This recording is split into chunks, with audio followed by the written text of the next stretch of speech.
Assalamualaikum warahmatullahi wabarakatuh. Kami dari kelompok 5 pada mata kuliah Anfisgen akan mempresentasikan tentang materi genetika. Genetika adalah cabang biologi yang bersangkut paut dengan pewarisan sifat atau hereditas dan variasi atau ilmu yang mempelajari pewarisan sifat dari induk kepada keturunannya yang mengikuti pola-pola tertentu. Genetika juga menganalisis unit keturunan dan perubahan pengaturan dari berbagai fungsi fisiologis yang membentuk karakter organisme. Unit keturunan ini disebut gen yang merupakan suatu segmen DNA yang nukleotidanya membawa informasi karakter biokimia atau fisiologis tertentu.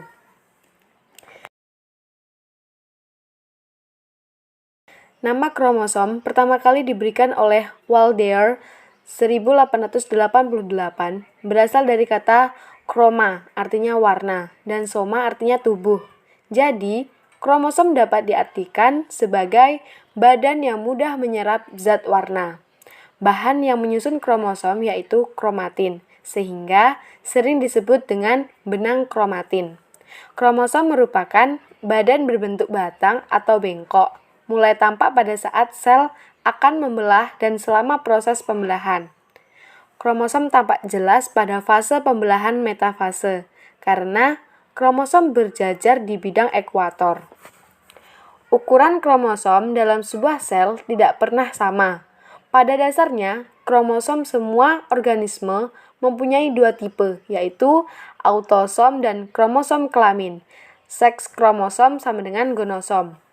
Autosom merupakan kromosom yang tidak mempunyai hubungan dengan penentuan jenis kelamin, sedangkan kromosom kelamin atau seks kromosom merupakan sepasang kromosom yang menentukan jenis kelamin. Ada dua macam seks kromosom, yaitu kromosom X dan kromosom Y.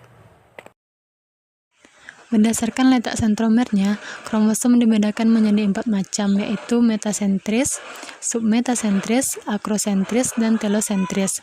Yang pertama, metasentris. Sentromer terletak di tengah-tengah kromosom sehingga kromosom berbentuk seperti huruf V. 2. Submetasentris. Sentromer terletak submedian atau kira-kira ke arah salah satu ujung kromosom. Bentuk kromosom seperti huruf J. 3. Akrosentris. Sentromer terletak pada subterminal atau di dekat ujung kromosom. Satu lengan kromosom sangat pendek dan satu lengan lainnya sangat panjang. Bentuk kromosom lurus atau seperti batang. 4. Telosentris. Sentromer terletak pada ujung kromosom. Kromosom hanya memiliki satu lengan saja. Pada setiap tubuh, kromosom selalu dalam keadaan berpasangan. Kromosom yang berpasangan mempunyai bentuk, ukuran, dan komposisi sama atau hampir sama disebut kromosom homolog. Jumlah macam kromosom disebut ploid atau set, perangkat atau genom. Dalam sel tubuh, setiap kromosom terdapat berpasangan, berarti terdiri 2 set sehingga disebut diploid 2N. Sebaliknya, pada sel gamet, satu sel kelamin memiliki kromosom tidak berpasangan, berarti terdapat satu set kromosom sehingga disebut haploid. Lalu, adapun gen yang merupakan substansi genetik terkecil yang terdiri atas sepenggal DNA yang menentukan sifat individu melalui pembentukan polipeptida. Gen memenuhi lokus suatu kromosom sebagai zarah kompak yang mengandung satuan informasi genetik dan mengatur sifat-sifat menurun tertentu.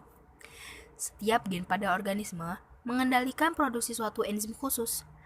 Enzim-enzim itu akan melakukan semua kegiatan metabolisme sehingga mengakibatkan perkembangan suatu struktur dan fisiologi yang khas, yaitu fenotipe organisme tersebut. Lalu ada hukum Mendel, yaitu hukum pewarisan sifat pada organisme. Terdapat dua bagian, yaitu segregasi dan asortasi, dengan dua persilangan monohibrida dan dihibrida. Berikut adalah contohnya.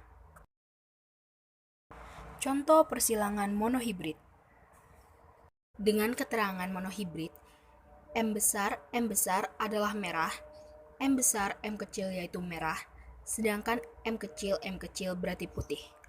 Rasio fenotipe F2 sama dengan 3:1, yaitu merah banding putih. Rasio genotipe F2 sama dengan 1:2:1 atau M besar banding M besar M kecil banding M kecil. Fenotipe merupakan karakteristik dan contoh tersebut. Contoh persilangan dihibrid. Keterangan dihibrid. Bulat kuning sama dengan 9, bulat hijau sama dengan 3, kisut kuning sama dengan 3, kisut hijau sama dengan 1. Tabel persilangan dihibrid di mana hasil bulat kuning ditunjukkan pada pasangan huruf yang bold, sedangkan bulat hijau adalah pasangan huruf miring, dan pasangan huruf yang bergaris bawah adalah kisut kuning. Satu pasangan lagi yaitu kisut hijau dengan hasil satu fenotipe. Jadi, rasio fenotipe F2 sama dengan 9 banding 3 banding 3 banding 1. Sekian presentasi dari kami. Kurang lebihnya mohon maaf. Assalamualaikum warahmatullahi wabarakatuh.